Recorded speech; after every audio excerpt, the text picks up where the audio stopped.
এই কি করতেছো তুমি? এটা রাখো। কেন ভাবি? মাছের মাথাটা দেখে একটু খাইতে মন চাইলো তাই নিচ্ছিলাম। মাছের মাথা কি তোমার জন্য রান্না করেছি? এটা রান্না করেছি আমি বাবার জন্য। আর তুমি কি না বাবার মাছের মাথাটা নিয়ে খেতে যাচ্ছ? তুমি খাবা এইগুলো দিয়ে, এই যে কাঁচা মরিচ, এই যে লেবু, এইগুলো দিয়ে খাবা। খাও। ভাইয়া ভাবে সব কি বলতেছে? ভুল কি বলছে? ও তো ঠিক কথাই বলছে। এই কয় টাকা ইনকাম করো, ঘরের মধ্যে বসে বসে খাস, আর তুই কি মাথা খাওয়ার যোগ্য? মাথাটা রান্না করা হয়েছে বাবার জন্য। বাবা বৃদ্ধ মানুষ, অসুস্থ মানুষ, এই সময় বাবার ভালো ভালো খাবার দরকার। তোর কি আক্কল হয় নাই মাথাটা বাবা খাবে? খায় না, চুপ করে মরিচ দিয়ে ভাত খায় না। বাবা আমি কি খুব বেশি অন্যায় করে ফেলছি? সবাই এভাবে কথা বলতেছে, তুমি কিছু বলবা না? ওরা তো ঠিকই বলেছে, বলবে না কেন? এই বাড়িতে তো তোর ভাত খাওয়ার যোগ্য নেই, মাছের মাথা তো দূরের কথা। তুই তো বেকার, বসে বসে খাস, লাফাঙ্গার মতো ঘুরিস, কোনো কাজ কাম তো করিস না। এই যে আমার বড় ছেলে কত পরিশ্রম করে টাকা পয়সা উপার্জন করে এই সংসারটা চালায়, কে তুই চালাতে পারিস না? এই বাড়িতে তোর ভাত খাওয়ার যোগ্য নেই। এই যে দেখ, এই যে আমার বড় ছেলে কখন কি লাগবে না লাগবে আমার ও সবসময় এনে দেয়। এই যে আমার ওষুধ লাগবে, ফল ফলালি, এটা ওরা সব কিছু কিনে দেয়। ও সবসময় খোঁজ খবর নেয়, আর তুই তো আমার কোনো খোঁজ খবর নিস নে। আসলে আমার ভুল হয়ে গেছে, তোর মতো ছেলে আমার জন্ম দেওয়া। আমার একটা ছেলেই ভালো ছিল। যাই হোক, এই মাছের মাথা খাওয়ার যোগ্য তুই না। ওই যে নে, মরিচ দিছে না, মরিচ দেখে উঠে যা। বুঝতে পারছি, আমার যে মাছের মাথা খাওয়ার মতো যোগ্যতা হয় না, এটা আসলে আমি বুঝে উঠতে পারিনি। ঠিক আছে, সমস্যা নাই, আমার পেট ভরে গেছে। এই মাছের মাথা আমি সেই দিনই খাবো যেদিন আমার যোগ্যতা হবে। খালি আছে টেস্ট। বাবা দেখছো, মাছের মাথাটা তোমাকে দিতে চাইছে, ও সহ্য হয় নাই, রাগ করে চলে গেল। ও সবসময় তোমার হিংসা করে। তুমি অসুস্থ মানুষ, তোমার জন্য মাছের মাথাটা দিছে, আর ও কি করলো? এটা সহ্যই করতে পারতেছে না, রাগে উঠে গেল খাবার সামনে রেখা। কত বড় বেয়াদব একটা। বাবা আমার মনে হয় ও নেশা করে। নেশা না করলে মানুষ এতটা খারাপ হতে পারে না, এতটা বেয়াদব হতে পারে না। আমার তো এখন ভয় লাগতেছে, কবে জানি বাড়িঘর সবকিছু শেষ হয়ে যায়। কি বলিস বাবা? বাড়ি ঘর দিয়ে শেষ হয়ে যাবে মানে? বাবা আমি আপনাকে বলছি, ও যেভাবে নেশা পানি করা শুরু করেছে, কি জানি কখন নেশা করার জন্য এই বাড়িঘর সবকিছু বন্ধক রাখে। আর বাড়িঘর যদি একবার বন্ধক রাখে তাহলে আমাদের সবার রাস্তায় নামতে হবে। কি বলছো বৌমা? তাইলে এখন উপায় কি?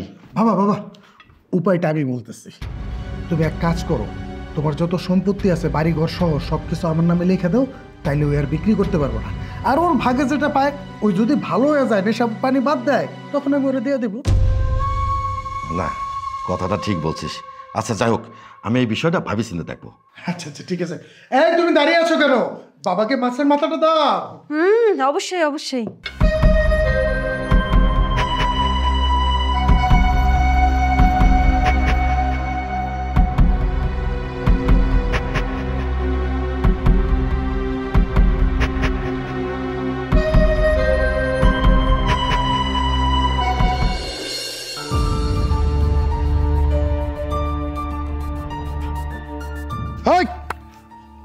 এনে কি করতেছস? আরে এইগুলো তামসা শুরু করছস? কি ব্যাপার ভাইয়া, তুমি ওর সাথে এরকম চেতেছো কেন? আমি ওকে বলছি সব কিছু করতে, কারণ এই জায়গায় আমি ঘর করব, আমি থাকবো। তোমাদের ওই রাজপ্রাসাদে থাকার মতো যোগ্যতা তো আমার হয় নাই। এই তুই ঘর উঠাবি মানে? এখানে ঘর উঠাবি কেন? থাকার জায়গা কি কম আছে? ভিতরে এক রুমে থাকবি? ও, ভিতরে আমার জন্য রুম আছে বুঝি? আমি তোমাদের সাথে ভিতরে থাকি আর তোমরা রাত দিন 24 ঘন্টা আমাকে শুধুমাত্র খোঁটা শুনিয়ে যাও, এটাই চাও? আমি এসব খোঁটা আর শুনবো না। যেহেতু আমি বেকার, আমি তোমাদের বাড়িতে থাকার যোগ্য না, সেহেতু আমি সেখানে থাকবো না। আমি এখানে একটা ঘর তুলবো, এখানে নিজের মতো করে আমি শান্তিতে থাকতে পারবো। আর তাছাড়াও তুমি যেমন বাবার ছেলে, আমিও কিন্তু বাবার ছেলে। হতে পারে আমি তোমাদের যোগ্য না, কিন্তু এই সম্পত্তির হাফ শেয়ার কিন্তু আমারও আছে। ওই বাড়িতে তোমরা থাকতেছো, এখানে আমার বাবার জায়গার উপর, আমার জায়গার উপর আমি একটা ঘর করে থাকতে পারবো না? সমস্যা কোথায়? এই কি বলি? আপত্তি নাই মানে? অবশ্যই আপত্তি আছে। তুই আমার বাড়ির সামনে এখানে ঘর উঠবি, তাহলে আমার বাড়ির সৌন্দর্য তো নষ্ট হয়ে যাবে। এখানে ঘর উঠতে পারবি না। আচ্ছা ঠিক আছে, তোমাদের এত বড় একটা রাজপ্রাসাদ, সেটা সৌন্দর্য নষ্ট হয়ে যাবে, সেটা কিভাবে হতে পারে? এক কাজ করো বাবা, ওই যে বললাম আমিও তো তোমার ছেলে, আমারও তো কিছু ভাগ আছে। আমার ভাগটা আমাকে বুঝিয়ে দাও। আমি আমার জায়গার উপরে কিভাবে কোথায় ঘর করতে হয় আমি করব, করে আমি থাকবো। আমার তো থাকতে হবে নাকি? ভাগের জায়গা তোর নামে এখন কিচ্ছু নাই। তুই যে নেশা করস, কবে জানি আমার বাপের সব সম্পত্তি বেচা ফালাস, এটা তো কোনো স্টেশন নাই। এই জন্য আব্বা যত সম্পত্তি আছে সব কিছু আমার নামে লেখা দিছে। এই যে আমরা বাপে পুতে দুইজনে মাত্র কোর্টের থেকে আসলাম, তোর এখন কিচ্ছু নাই। দেখো ভাইয়া, অনেক বলছো, একদম ফালতু কথা বলবা না। তুমি আমাকে এইভাবে মিথ্যা অপবাদ দিতে পারো না। আমি আজ পর্যন্ত স্মোক পর্যন্ত করি না, আর তুমি আমাকে বলতেছো আমি নেশা করি। আমি কোনো নেশা টেশা করি না। তারপরও তোমাদের যেহেতু মন চাইছে যে তোমরা আমার সাথে থাকবা না, আমি তোমাদের যোগ্য না, সেহেতু আমি আমার মতো চলে যাচ্ছি। আমি আমার মতো থাকতে চাইছি। আর এখন বলতেছো আমি নাকি এখানেও থাকতে পারবো না। বাবা, এই সব কি শুনতেছি? তুমি সবকিছু বড় ভাইয়ের নামে লিখে দিছো মানে? হ্যাঁ, তোর ভাই তো সত্যি কথাই করছে। এই মাত্র কোর্টেতে আসলাম, শুনলি না? আচ্ছা, তাহলে এই ব্যাপার। ঠিক আছে, সমস্যা নাই বাবা, চিনতে পারলাম না। এক চোখে নুন আরেক চোখে তেল বিক্রি করলাম। আজকে একটা কথা বলে যাই বাবা, যেই সন্তানকে এত ভালোবাসছো না, আর আমি বেকার বলে আমাকে যে অবহেলা করছো, এটার একটা ফল তুমি পাবা, যেটা তুমি কোনোদিন এক্সপেক্ট করো না। ভালো থেকো। কি হয়েছে? তুই এখনো দাঁড়ায় আছোস? যা।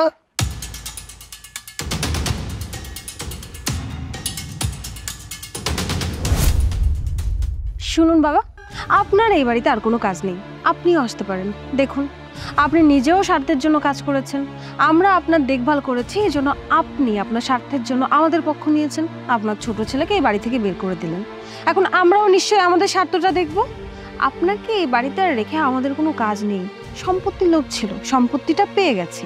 এখন আপনিও এখান থেকে নিশ্চিন্তে চলে যান। কি রে শিবু, বৌমা এটা কি বলতেছে? শিপু কি বলবে? আমি বলছি, আপনি শুনতে পাচ্ছেন না? আপনি এখান থেকে সোজা চলে যান। এই বাড়িতে আপনার জন্য কোনো ভাত নেই, থাকারও জায়গা নেই। বৌমা তুমি চুপ করো। শিপু, বৌমা এটা কি বলতেছে? আমি এখন কই যাবো? হ্যাঁ বাবা, ও একদম সত্য কথা বলছে। এটা আমাদের প্ল্যান ছিল যে তোমার কাছ থেকে সবকিছু লিখে নিয়ে তোমার সেই আদরের ছোট ছেলে আর তোমাকে এই বাড়ি থেকে বের করে দেব। বাবা, আমি জানি তুমি আমাকে এই শিক্ষা দিয়েছো, মিথ্যা বলা মহাপাপ। আমি তোমার কাছে একটা মিথ্যা বলেছিলাম, এই জন্য তোমার কাছে এখন সরি বলে নিচ্ছি, তাহলে আমার পাপ হবে না। তোমার ছোট ছেলে নেশা করতো না, তোমার সাথে এই গেমটা খেলেছিলাম যেন তুমি তোমার সম্পত্তি সবকিছু আমাদের কাছে লিখে দাও। এখন আমাদের নামে লেখা হয়ে গেছে, তোমাকে আর প্রয়োজন নেই। আর তুমি অসুস্থ থাকো বেশিরভাগ সময়, তোমার এইসব ঝামেলা কে পোহাবে? আমার বউয়ের কি ঠেকা পড়ছে? তুমি বের হয়ে যাও, যাও যাও। কি হলো বাবা, দাঁড়িয়ে আছেন কেন? কোনো কিছু বেঁচে নেই এখন, যান, দূর হন।